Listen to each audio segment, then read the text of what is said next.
حاليا أنا بأسوأ حالاتي ومكتئب وباشا ضايع، حاسس الحياة عم تمشي ببطء، مش عارف ليش. خلينا نشوف شي يفتح النفس، بلكي هيك بتغير مزاجنا شوي. لو حاسس انه حياتك صايرة مملة وما لها طعم وكلها نكد، عادي اتفرج على هدول الثنائي حترتاح صدقني. فيديو اليوم عن الثنائي اللي الله يحرمنا منهم.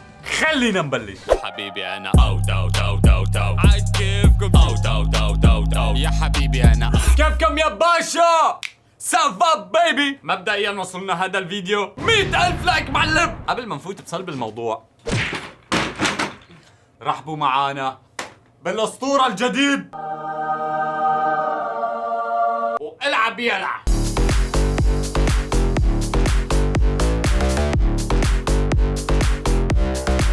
اسمع، المفروض هذا الكرسي يعني يريحني وما يوجع لي ظهري، خاصة هاي المخدة اللي ورا كفيلة لحتى إذا نمت وأنا على الكرسي أشوف أحلام حلوة، أحلام ولا نانسي عجرم.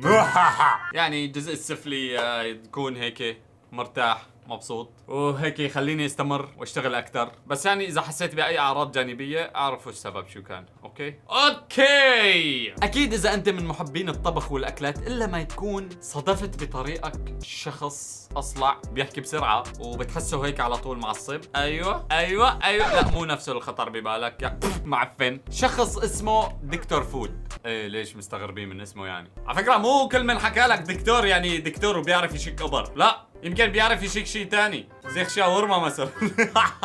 او يشيك بالمسبح. هاي بايخة بعرف.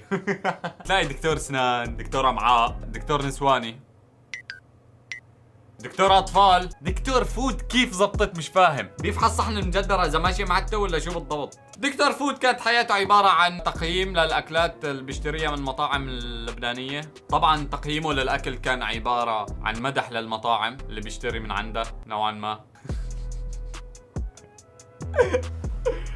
تخيلوا الكل يصير يتقبل الصراحة وتكون كتير رواق. اليوم عنا تقييم لليوتيوبرز عرب. هاد واحد معفن محتواه زبالة، هاد وجهه زي هاد ما بيعرف يحكي كلمتين على بعضهم لانه سنونه فرق ديم لو تصير. فعليا هيك كان اغلب محتواه، يعني هو مو بهالشفافيه يعني، بس انه طريقته مستفزه كانت. وكان في فئه من الناس يعني تعارضوا في فئه ثانيه بتمدحه. عادي، في كتير ناس بتحب التنمر يعني، لحد ما صار يطبخ هو الطبخات ويعرض الوصفات وهو ياكلها. يعني عرفتوا كيف؟ قال لك اخي خلينا بعد عن الشر واغني له. وكل مره بشوفك فيها ببقى نفسي صار وضعه تمام والناس رجعت تتقبله نوعا ما، لحد ما ظهر بني آدم ما كان حدا متوقعه أبدا، وغير كل مجرى الدلع بالحياة. قبل ما أحكي لكم مين هو، خلينا نرجع بالزمن شوي، بس شغلة 2 3 ما بعرف. لو شفت صورة صابونة شو بتتذكر؟ رح أعطيك 5 ثواني. يلا أوكي، بجيب مي وأجيك.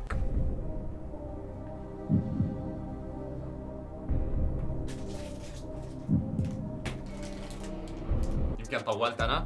ايه حبيت يا عين عليك. شروق النجمة اللامعة في صدى التيك توك، والحبيت وشو هيدا الشي. شروق تيك توكر وغروب فيسبوكر. شروق تيك توك.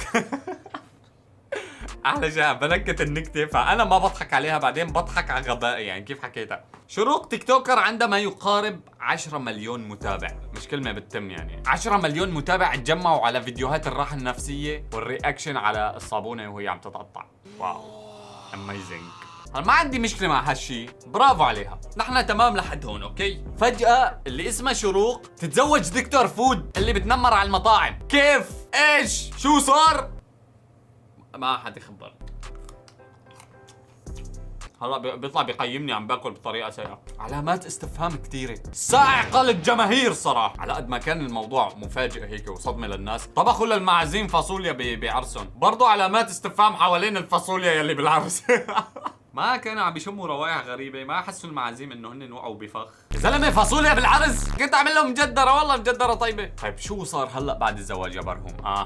صار عندنا هون مثل نوع من المياعه. كيف يعني؟ خلينا اورجيكم. جوزي راح على الشغل وبهيدا الوقت بدي اعتني في بشرتي. تعالوا نعتني ببشرتي مع بعض.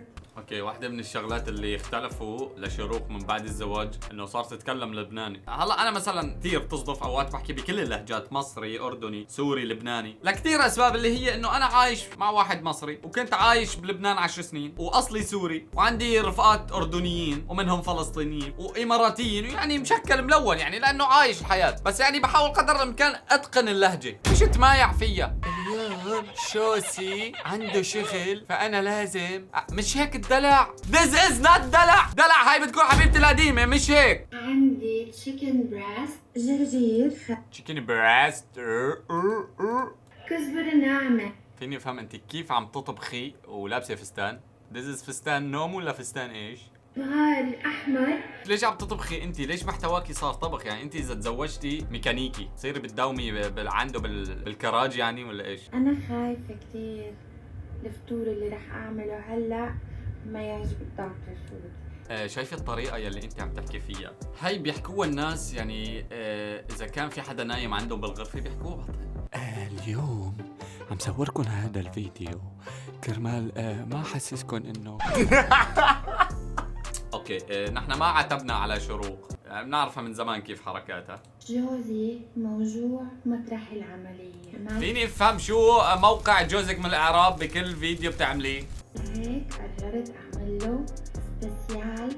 كلياتنا بنتمنى انه تشدي حنكك وانت عم تحكي بليز، يعني مو مشان شي والله، بس انه ما البنات ما هيك بتدلعوا. دلع انواع، اوكي، دلع خجول، دلع مرتب، ودلع نوري. دلع الخجول بيكون بحاول يظهر انه هو عم بيتدلع بس خايف من ردة فعل الناس فبيكون خجول. الدلع المرتب يلي هو بيكون دلع، يعني اللي بنشوفه بنقول عنه دلع، اوكي. الدلع النوري اللي هو هيك. انا بعرف شروق اللي بتصرخ على فيديوهات الحبيت والراحة النفسية. ايش صار؟ شو تحولت يعني واحد. خلينا نفوت على دكتور فود ونشوف هو شو اختلف، شو صار بحياته بعد ما تزوج النجم اللامعة. دكتور فود عبالي حمام محشي. نشوف الكرة الأرضية. اوكي، هون الفكرة انه بتيجي شروق لعنده بتحكي له عبالي شو اسمه اكلة سبانخ بندورة، بقول لها تعالي الكرة الارضية. على اساس شو؟ بيفتل هيك وهي بتحط اصبعها، فهون بيقرروا انه الاكلة يلي لازم يطبخوها من اي بلد على حسب حطت الاصبع. مصر، ايجيبت. يلا نسافر على مصر وناكل حمام محشي. بدك تسافر على مصر كرمال تاكل حمام محشي؟ هو ما في حمام محشي بلبنان يعني ولا ايش؟ دكتور فود شو؟ طبعا. طبعا دكتور فود محتواه باخر فترة بس على انه شروق جوعانة وهو لازم يطعميها. يلا على الكرة الأرضية. تخيل انه انت مرتك جوعانة وانت اللي لازم الطعمية وهي اللي تختار من اي بلد. قمة الرفاهية اللي صايرة بهالفيديو وبهالمقاطع ما عم بفهمها. المغرب العربي. بدنا نروق شباب، بدنا نروق. مغرب العربي، من لبنان للمغرب العربي. طب يلا سافروا. يلا نعمل كسكس. هي طبخة This is طبخة صح؟ بنحط زيت زيتون. طب ليه ما سافرتوا على المغرب تاكلوا كسكس؟ ابوي عم يحضر هذا الفيديو ولا ايش؟ شو ام الديزاين اللي عملتيه بحالك هون؟ شجرة عيد الميلاد وزينة رمضان بليز نتمنى انه ما تنعاد. شو عم تلبس؟ ظاهر من البيت. اجت شروق من بعيد وشافته عم يلبس جرابات وسالته شو عم تلبس؟ عم يلبس لباس الحرب طالع يجاهد. هو شو بيقول لها؟ ظاهر من البيت. ظاهر من البيت، لابس هذا فستان النوم وظاهر من البيت مع جرابات طين. انت ما غديتي لهلا. ليه ما غديتها لهلا دكتور فود؟ ليش متزوج وحده على طول جوعانه؟ بليز تلمي. هي على فكره امانه برقبتك. بلاد الشام. شاورما دجاج. لحظه ايش؟ حطت اصبع على مصر وقالت بلاد الشام. شاورما دجاج. لولو بحياة الله. ابو حاتم عمل لي وحده شاورما دجاج لعيون شبيبه. خل ابيض. زيت نباتي. شباب عندي مشكله بلهجتها لشروق، ما عم تمرق معي. دكتور فود عبالي شاورما لحمة ولا دجاج؟ لحمة. شباب الطريقه اللي هي بتحكي فيها شاورما دجاج ولا لحمه؟ ليش غيرتي شروق طريقه حكيك؟ دكتور فود انا بردانة. تعال اخدك على الكرة الأرضية لدفيك. لا لا لا لا لا لا لا لا لا دكتور فود انا بردانه. بلا تعالي على الكرة الأرضية لدفيكي. الكرة الأرضية مش صوب حطب حبيبي. بعدها هالحركات ما فيك تحكيهم على التيك توك، ما فيك تحكيهم للناس. انا بردانه. شو لابسه لحتى بردانه؟ الجزائر. شطيطحة لحم. شو دخل البرد بشطيطحة اللحم؟ هي دكتور فود سنودي عم يوجعوني. زندي؟ يس. الحل عندي تعمل 5 كيلو طحين. زنود عم يجعوها. هلا بكون بيعمل لها زنود الست. هلا شوف وندوت أجمل زنود الست لأحلى ست. وانا ما بضرب بالمندل بس بعرف النوعيه هدول. دكتور فود ممكن وصفه لتقل الدم. بعدين هي فعليا بتشبه كل شيء الا زنود الست. حاشا نعمة الله، انا ما بتمسخر على نعمة الله، لا والله. بس انت هدول حبيبي يعني فيك تحطهم على الارجيله، يعني فحم ارجيله بصيروا. جبال القلب. ناتشوز بدنا نص كيلو لا لحم. بدنا نروق يعني جبال القلب يعني لا انا ولا انت ولا هي بتقدروا توصلوا لهم. طالعين على فارية ايش فيك؟ بنضيف فوق اللحمة بهارات الناتشوز. شوفوا للأمانة عشان ما تقولوا انه انا عم بمدحه باخر الفيديو، لا والله، بس طريقته بالطبخ بتشهيني، وما بعرف اذا اكله طيب الصراحة. شاو دكتورة تشيبو. بنفلوتو سوليد. انا عربي مش يعني يا دوب عم بتقبلكم. بتحكوا لي ايش شو عم تحكون؟ اوفو تورتوفو تاكينا.